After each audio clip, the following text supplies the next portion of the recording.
महाराज जी, क्या बोल बोल कर माला जपने के भी उतना ही लाभ मिलता है जितना बिल्कुल शांत रहकर जपने से मिलता है? अंतर है। जब हम बोलकर नाम जप करते हैं उसे वैखरी जप कहते हैं, और जब हम इसे उपांश जप कहते हैं, इसे मानसिक जप कहते हैं। तो प्रत्येक से, जैसे जो यज्ञ है, एक यज्ञ करता है और एक जप करता है। तो यज्ञानाम जप यज्ञोष्मी, यज्ञों में सर्वश्रेष्ठ यज्ञ जप यज्ञ है। जप यज्ञ में वैखरी, राधा राधा राधा राधा राधा राधा राधा वाचिक। तो यज्ञ से 10 गुना बढ़ करके वाचिक जप में फल है, वाचिक से 100 गुना बढ़ करके उपांशु में है, उपांशु से 1000 गुना बढ़ करके मानसिक में है। ऐसा प्रभाव है। पर ये गुना में ना फंसे, क्योंकि मानसिक जप निरंतर सिद्ध पुरुषों का होता है। साधक को उपांशु या वाचिक में ही अपने को पहले रमाना चाहिए। राम नाम मणिदीप धर जीह देहरी द्वार, तुलसी भीतर बाहिरो जो चाह सुजियार। यद जिव्याग्ये वर्तते नाम तुभ्यम, अहोबत सुपचतो गरियान। यद जिव्याग्रे, जिव्या के अग्र, राधा राधा राधा राधा राधा राधा। तो अगर हमारा मन नहीं लग रहा है तो हमें वाचिक पर पहले बहुत समय देना चाहिए, फिर वाचिक से उपांश में, और उपांश से मानसिक चलता है। मानसिक सिद्धों का चलता है, साधकों का नहीं। साधक को तो वाचिक और उपांश में ही अपनी परिपक्वता समय को पूरा लगाना चाहिए। और जब मन भगवदाकार हो जाता है, तो जैसे हम श्वास ले रहे हैं, दिल धड़क रहा है, ऐसे स्वाभाविक नाम मंत्र चल रहा है, दिमाग में छाया हुआ है, वो बात अलग होती है। तो इसका अलग अलग फल है। सोनू जी। श्री हरिवंश महाराज जी। महाराज जी, जिस प्रकार भगवान शिव के प्रिय भक्तों में नंदी जी हैं तथा श्री राम जी के प्रिय भक्तों में हनुमान जी हैं, ठीक उसी प्रकार आपका परम प्रिय भक्त बनने या उस श्रेणी तक आने के लिए एक शिष्य को, हमारा कोई भक्त के, हम खुद तो भगवान के चरण दास हैं। तो दासों के दास थोड़े होते हैं, दास तो दास ही होता है। हमको तो जो पकड़े मिलता है वो श्री जी के चरणों में चढ़ा देते हैं। तो हम श्री जी के चरणों तक पहुंचाने वाले पोस्टमैन हैं। श्री जी की बात आप तक, आपकी बात श्री जी तक। हम तो खुद दास बनना चाहते हैं। हम दास किसे बनाएंगे? हाँ, दास तो स्वामिनी जी के, प्रियालाल के दास। समझ रहे ना? मुझे एक बड़ी दुविधा है जी। हमारा सिनेमा हॉल है भागीदारी में, जो नए जमाने का मल्टीप्लेक्स बोलते थिएटर, तो उसकी आमदनी को शुद्ध कैसे करें? जैसे राजा का अन्न खाने से ऋषिवर का रानी का हार अपने झोले में डाल दिया। हाँ, उसको जैसे गौशाला है, कोई बीमार आदमियों के लिए औषधालय है, धन एकत्रित करो और उसके द्वारा जैसे गरीब लोगों की औषधि की व्यवस्था है, गौओं की सेवा है, संत सेवा है, धर्मशाला ऐसा फ्री व्यवस्था कि कोई यात्री ठहर जाए तो आराम से, ऐसी व्यवस्थाएं धन को सदुपयोग में लाना चाहिए, सदुपयोग में करना चाहिए। उससे सो धन धन्य प्रथम गति जाकी, वो धन धन्य हो जाता है जो संत सेवा, भगवंत सेवा, गौ सेवा, समाज सेवा में लगता है निष्काम भाव से, वो धन पवित्र हो जाता है। तो कुछ पैसा ऐसा निकाल करके रखते जाना चाहिए जो आपकी आय के अनुसार। फिर उसके बाद जहां अपने को भगवत प्रेरणा हो वहां उसको सेवा में लगा देना चाहिए। और कोई यश नहीं लेना चाहिए, मतलब किसी भी तरह का धन्यवाद नहीं लेना चाहिए, गुप्त रूप से कर देना चाहिए। महाराज जी, अंदर एक बहुत कामना सी रहती है कि वो बोलें, कोई तो बोले कि हमने किया है ये, या हमारा नाम, तो उससे आपका पुण्य नष्ट हो जाएगा।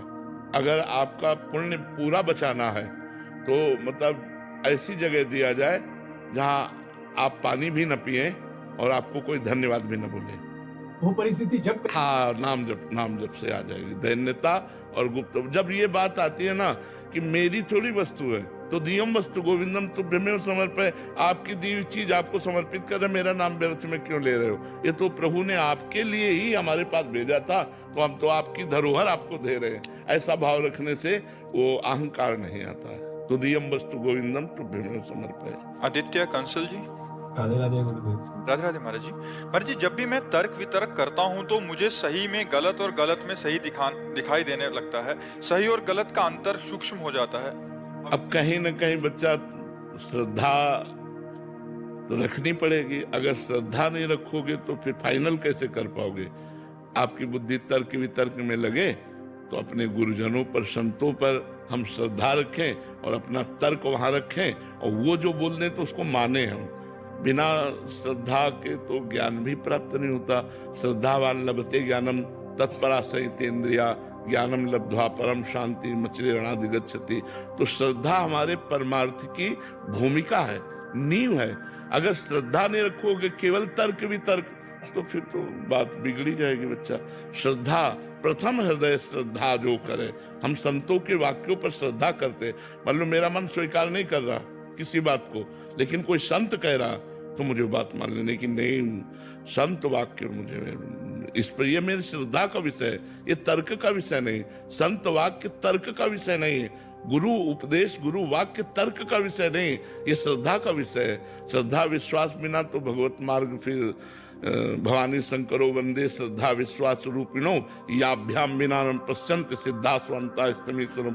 तो कहीं तो श्रद्धा विश्वास करना पड़ेगा, तभी तो अपने तर्क पर हम विजय प्राप्त करेंगे। नहीं तो वो तर्क हमें परेशान कर देगा, वो निगेटिव भी ले जाएगा, इतना निगेटिव ले जाएगा कि आप परेशान हो जाओगे। तो इसलिए तर्क को रोकने के लिए या तर्क का समाधान प्राप्त करने के लिए हमें शास्त्र, सद्गुरुदेव, संत वाक्यों पर विश्वास श्रद्धा करनी पड़ेगी। समझ रहे हो कि नहीं? तभी आप निपट पाओगे, नहीं तो बार बार तर्क क्यों, फिर क्यों है। हाँ, उलझन वो फिर परेशान कर देगा। एक जगह यह है कि ये जो बोल दे वो हम मान लेंगे, हम उस पर अपने तर्क को नहीं रखेंगे। तो वो गुरु वाक्य, संत वाक्य, इन पर हमको श्रद्धा करनी होगी।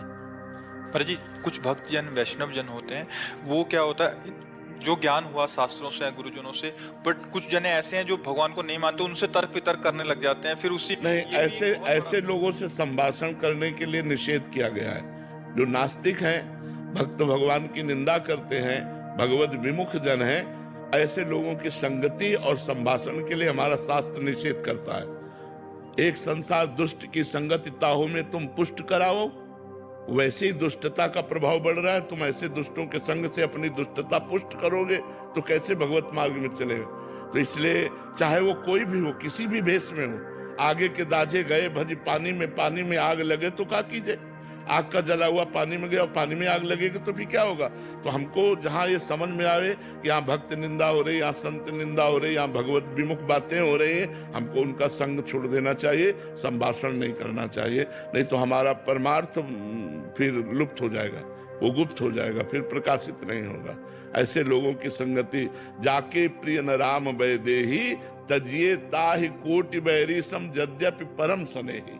कोई भी हो, अगर वो भगवत विमुख है, दुष्ट है, नास्तिक है, तो हमें संभाषण भी नहीं करना है। ऐसे लोगों से सुन के चल दिया जाता है, जैसे तर्क या वैसे तो चुप चुप सुन के चल दिया जाता है। महाराज जी, कुछ साथी हैं मेरे जो मूर्ति पूजा के खिलाफ हैं, मतलब मित्र में, परिवार में। भगवान सर्वत्र हैं, माननी है ना, भगवान सब जगह है, तो फिर मूर्ति में क्यों नहीं? अच्छा, तुम मूर्त हो कि अमूर्त हो? तुम्हारा रूप मूर्त है या अमूर्त है? मूर्त है। तो मूर्त में फंसे हो, मूर्ति की पूजा करो तो निकल जाओगे। अमूर्त थोड़ी हो तुम। कोई गुरु बनाता तो गुरु मूर्तमान है या अमूर्त है? मूर्तिमान ही तो है। तो गुरु के माला पहनाई तो मूर्ति की पूजा की कि नहीं की? थोड़ा मन विचलित हो जाता है ऐसा। और ऐसे लोगों से हमें मतलब क्या रखना है? भगवान मूर्तिमान है, श्री विग्रह में बच्चा, ये हम अपना अनुभव कहते हैं। जैसे हम तुमसे बात कर रहे हैं, अब वो कभी कभी आवेश में आके बोलना पड़, ऐसे हम भगवान से बात किए। हमारे जो ठाकुर जी हैं, जो मूर्त रूप में ऐसे बात किए हैं। सेकंड में उत्तर, सेकंड में उत्तर, सेकंड मतलब पूरा होते होते उत्तर पूरा। ऐसे बात मतलब ये थोड़ी कि केवल मूर्ति अकेले हैं, ऐसे नहीं, ऐसा नहीं समझना चाहिए कि ठाकुर जी केवल मूर्ति है, ऐसे नहीं। हमारे राधा पीजू महाराज हैं, हमारे पर्सनल ठाकुर, अपने अपने पर्सनल ठाकुर होते ना। कभी कभी उनसे हम ऐसे जैसे मित्र से बात करते हैं, ऐसे बात करते हैं। वैसे उत्तर मूर्त नहीं है, वो साक्षात है, साक्षात बात करते हैं। पर इतनी क्षमता हो तभी तो बात बोलेगी। अब तुम पत्थर का मानोगे, धातु का मानोगे तो वैसे बैठे रहेंगे, अगर साक्षात वालोगे तो आपके साथ खेलेंगे। तो हमारी भावना देखो, देखो स्वामी जी महाराज से बिहारी जी बात करते थे, आपसे कहां से बात कर लेंगे? आप देखो, आपको मूर्ति दिखाई देंगे। और स्वामी जी से बात करते थे, हरिवंश महाप्रभु से राधा वल्लभ जी बात करते थे, गोपाल भट्ट से राधा रमण जी बात करते थे। तो हमारी भावना किस तरह से है? अगर हमारी भावना साक्षात में है तो आपसे सच्ची कहते हैं, बिल्कुल वैसे सुख मिलता है साक्षात का है। जब चरण उनके चापो, उनको दुलार करो, दुलार करके शयन कराओ, तो पूरा फिर झांक के देखो, शयन कर, हाँ सो गए, सो जाओ। वैसे ही भावना की जाती है, वैसे सब। अब मूर्ति मान कर चिरौरी रख दोगे तो फिर तो मूर्ति दिखाई, वो क्या जाने, वो प्यार क्या जाने करना। तभी तो वृंदावन की धूल में धूसरित तन करें तब कुछ उनको ज्ञान हो। सब क्या है? भगवान शंकर से बनकर बढ़कर कोई ज्ञानी नहीं जो वृंदावन की रज की याचना करते हैं। जो रज शिव सनकादि की याचत, सो रज शीस चढ़ाऊं किशोरी तेरे चरण की। ये राधा वल्लभ जी ये स्वयं प्रकट है, किसी कलाकार के द्वारा निर्मित नहीं बच्चा, ये स्वयं प्रभु है। लेकिन हमारी दृष्टि कितने सेकंड टिकती है, ऐसे गई ऐसे, उनकी तरफ तो नाक नहीं मिले। और रसिकों को देखो, सीधे आंख में आके टक मिलाकर फिर उनसे जो बात होती है, जो अंदर स्फूर्णा, घंटों रोते हैं। पर आप मानते नहीं ना, आप तो मूर्ति मानते हैं। तो मूर्ति बने खड़े, जाकी रही भावना जैसी, प्रभु मूर्ति देखी तिन तैसी। तो भावना का सारा खेल है।